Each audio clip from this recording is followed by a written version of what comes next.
Ito ang latest weather update. Alamin ang pinakasariwang ulat panahon ngayon dito sa Information TV Educational Channel. Lumakas pa nga itong si Bagyong Opong at huling nakita ang kanyang sentro sa layong 880 kilometers silangan ng northeastern Mindanao.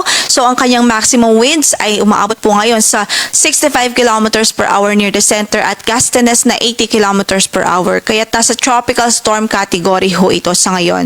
At ang kanyang movement west-southwestward at 20 kilometers per hour. So sa kasalukuyan, itong bagyo medyo may kalayuan pa po sa ating landmass. So wala pa po itong direktang epekto sa ngayon sa atin, sa anumang bahagi na ating landmass in terms of winds o in terms of severe winds at mga pag-ulan. At wala rin po tayong signal pa sa ngayon at as of 5 a.m. na bulletin natin, wala pang nakataas na tropical cyclone wind signal sa anumang bahagi ng ating kalupaan. Pero maya-maya lamang ay i-discuss po natin yung track na latest na ipinalabas po natin. At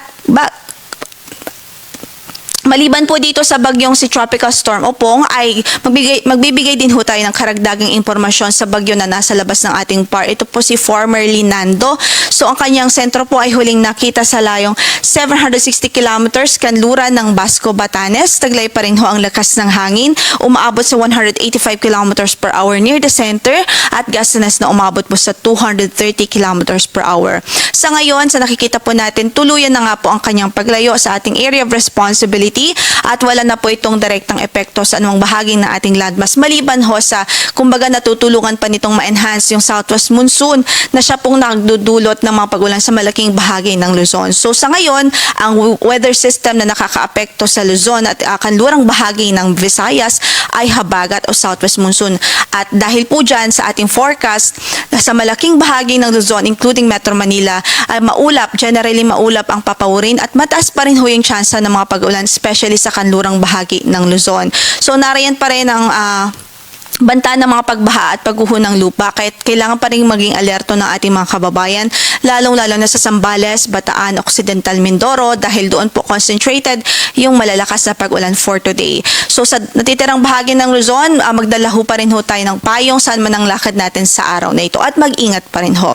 Samantala sa Visayas at Mindanao, for today's forecast ay improved weather, bahagyang maulap hanggang sa maulap ang papawurin. May tsansa lamang ho ng mga localized thunderstorms, lalo na po sa hapon at gabi.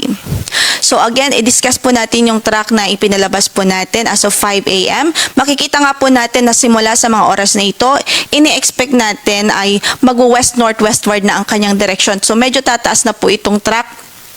At tinutumbok po nito ang Southern Luzon area o Southern Luzon. At ang kanyang landfall point nakikita nga po natin between Southern Luzon o between Bicol region at Eastern Visayas. So as long as nakapaloob po tayo sa probability cone, ibig sabihin posible pong direkta tayong daanan ng sentro ng bagyo. So kailangan ho maging handa.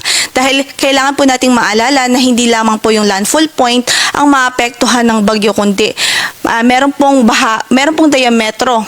Yung katawan nitong bagyo ay medyo malawak. So ibig sabihin, imaginein ho natin kung sasabay po ito dito sa track, mahahagip ang malaking bahagi ng Visayas, ang halos buong Southern Luzon at ilang bahagi ng Central Luzon by Friday until Saturday ho yan. So sa mga kababayan natin, patuloy natin pinaghahanda at pinag-iingat. Please do the necessary actions para po maprotektahan ang ating buhay at mga ari-arian. So sa atin nakikita nga po, posible na before po ito mag-landfall ay marireach po nito ang severe tropical storm category. But hindi din natin nare-rule out ang tsansang lalo pa po itong lumakas o yung tsansa ng further intensification lalo't nasa dagat pa rin ho ito. Kaya't mag-antabay ho sa maging updates ng Pag-asa. So ina-expect din po natin within today, posible ho na mag-raise na po tayo ng tropical cyclone wind signal sa ilang bahagi ho ng bansa o sa ilang bahagi ng Southern Luzon at Eastern Visayas para po magkaroon din tayo ng enough time na pag-prepare at enough lead time.